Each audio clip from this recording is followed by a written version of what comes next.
Hi friends, welcome back to our quiet reading time.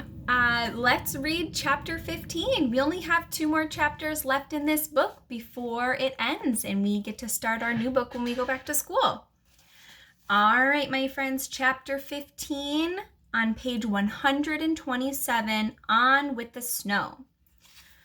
The day of the show was also the last day of school. My friends were full of energy, but Mrs. Brisbane calmed them down and they finished up their schoolwork. In the afternoon, Miss Lark came to the classroom to wish us luck. I know you'll do a great job this evening, she said. Remember, keep calm and stay focused. Daniel, you'll practice again after school? He nodded. Sophie, you know what you're doing? She asked. Sophie nodded. I was glad she knew what she was doing because I certainly didn't. Miss Lark continued, You'll meet here and get in your costumes. Then 10 minutes before you go on, I'll stop by to help you line up and walk to the gymnasium. Mrs. Brisbane thanked her and we went on with the rest of the day. When class was almost over, Mrs. Brisbane let my friends practice the songs while sitting in their seats. It sounded so good. I was sure it was going to be a great show. Then Holly raised her hand and asked who would be taking Og and me for the holidays. My ears perked up because it was something I'd been wondering for a long time. Mrs. Brisbane smiled and said, I guess it's selfish of me, but I'm taking them both home. I want Todd and Jenny to get to know them. Besides, you'll all be busy building snowmen because I heard on the radio it's supposed to snow late tonight. My friends seemed pleased to hear about the snow, except for Joey. He looked at the window and then he closed his eyes for a second.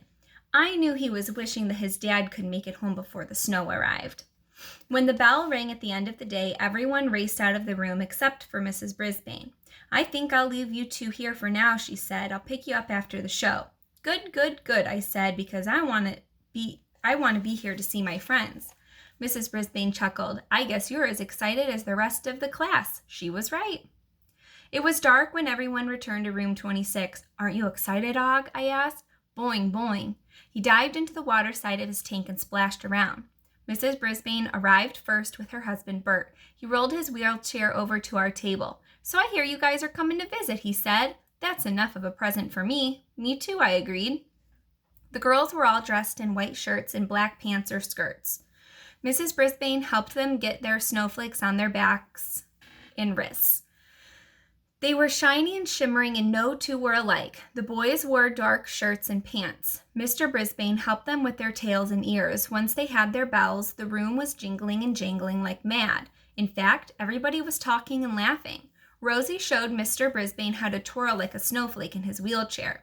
I heard Phoebe tell Kelsey that she was so excited because her grandmother was recording the show so her parents could see it. Sophie was talking and talking, to herself this time. And Joey was practicing his whinny.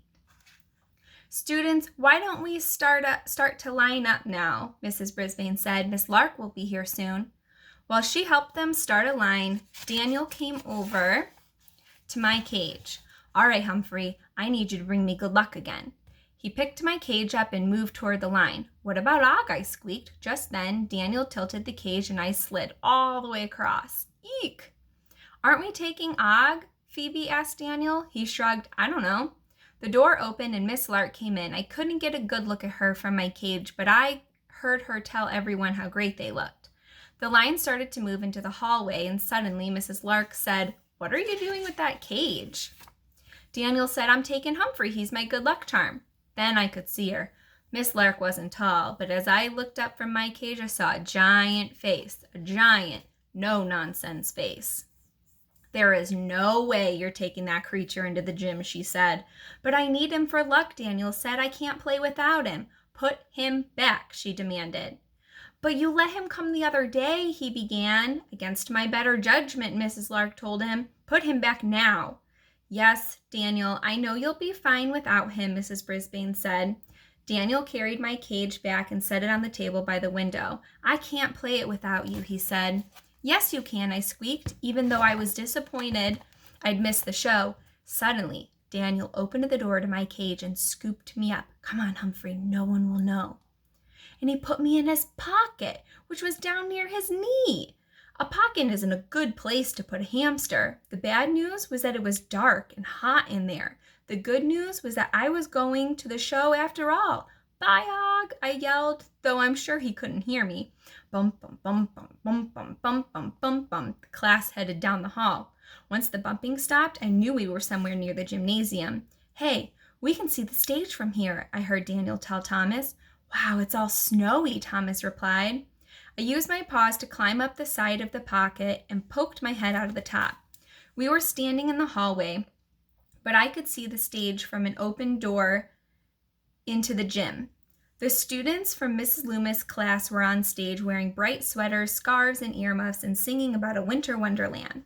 I recognized some of them from my class last year: Golden Miranda and Speak Up Saya, Wait for the Bell Garth, and Sit Still Seth. They were all gathered around a great big snowman. "Eek," I squeaked, "he'll melt." Daniel pushed me back down into the pocket and I couldn't see anything. I did sniff out 2 raisins stuck to the cloth, but they were squashed but still tasty.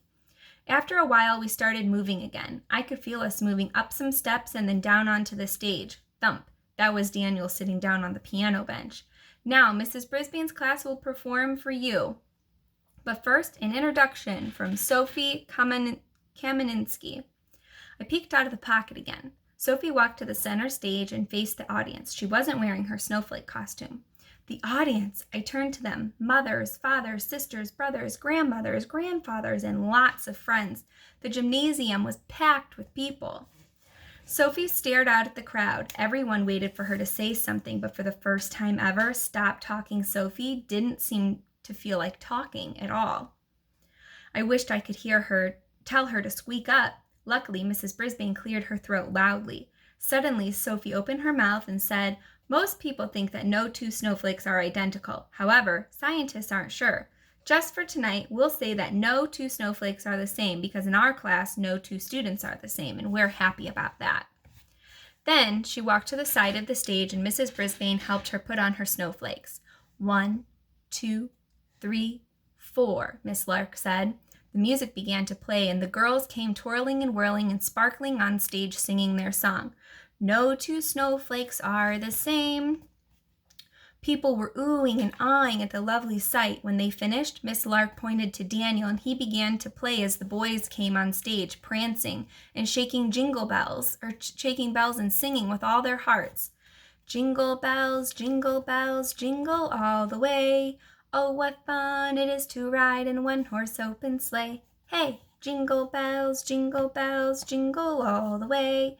Oh, what fun it is to ride in a 1-horse open sleigh. Just Joey let out a fine whinny, and the audience roared with laughter. Every single time Joey whinnied, the crowd reacted happily. Then the girls whirled again and sang their snowflake song while the boys sang Jingle Bells. It sounded so good, I had to have a better look, so I pulled myself up, and then something terrible happened. I started falling down. I had to stop myself, so I grabbed onto Daniel's pant leg. He kept playing, but some of the notes weren't hit quite right. I was barely listening, though, because I started sliding down. Phew, I made it safely to the floor. I was going to try to get safely behind the piano, but as soon as I turned, Be Careful Kelsey twirled right toward me. I darted away just as Rolling Rosie whirled dangerously close to me. I took a sharp right turn, and here came the horses, jingling and jangling so close, one of them almost pranced on my tail. "Humphrey!" I heard Harry exclaim. "Humphrey!" other friends shouted. There was a stir in the audience, but I wasn't bothered by that. I was bothered by the fact that my friends were all whirling and prancing to avoid stepping on me, which meant they were crashing into one another. Then I heard a sound unlike anything I'd ever heard before. Eek! Someone was screaming. Eek! I didn't know a human could make such a loud noise. Everyone stopped to look in the direction of the eek. It was Miss Lark. She was standing on a stool and screaming, "Get it out! Get it out!" And then the thing I'd always dread happened. Mrs. Wright blew her whistle. Screech! I was jittery enough as it was, but that shrill blast almost made me jump out of my fur coat. "Everyone stop where you are," she shouted. I stopped. The music stopped. The whirling and twirling and prancing stopped. Even Miss Lark stopped screaming. Mrs. Brisbane ran onto the stage, gently picked me up, and held me in the palm of her hand. I was trembling from all the excitement and the whistle. But she stroked my back with her finger, and that helped calm me down. She stepped up to the front of the stage and spoke to the audience. "Family and friends," she said, "some of you may not have met Humphrey the hamster. He's the classroom pet in room 26, and we all love him. I don't know how she got here." She shot a knowing look in Daniel's direction. "But everyone seems to be safe and sound. So do you think we should try the number again?" The audience cheered and clapped. Someone yelled encore, which I think means more. Mrs. Brisbane carefully handed me to Joey. "Don't take your eyes off of him," she said. "I won't," Joey promised. He also gave my back a soft and reassuring rub. Mrs. Brisbane helped Miss Lark off her chair. She still looked a little shaky, but she went over to her keyboard. Mrs. Brisbane got everyone back in place, took me back from Joey, and moved to the far side of the stage. 1, 2, 3, Miss Lark began. I carefully peeked over the edge of Mrs. Brisbane's hand, and I was amazed at what I heard and what I saw. Every note was perfect, every prance and whinny, every jingle and jingle, every whirl and twirl was wonderful. Until all of a sudden, wait! Joey stopped in the middle of a whinny and he was staring at the door. I twisted my head to look. A tall man with a bright red cap was standing in the doorway smiling. He took off his cap and waved it. I looked back at Joey and he was waving too. His great big smile let me know that the man was Joey's dad. He made it. Then Joey opened his mouth wide and let out the biggest whinny yet. When the number was finished, the audience stood up and applauded. Miss Lark made my friends take a bow. "Bravo!" the crowd shouted. "Bravo!" I squeaked. I wasn't exactly sure what it meant, but I knew it was something good.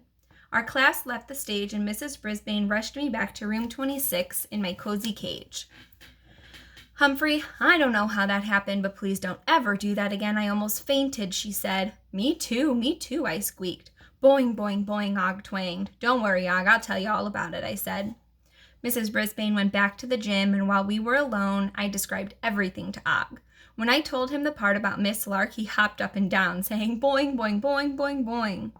And when I told him about Joey's dad and the cheering at the end, he dived into his water and splashed happily. Then I rested while I waited. My friends all went home with their families, but Mr. and Mrs. Brisbane came back to room 26 to pick up Og and me. Mr. Brisbane was chuckling as they entered the room. "You certainly put on a show that no one will forget," he said, "not as long as they live." "You know who to thank for that," she said. "Humphrey. Seems that Daniel put him in his pocket for good luck."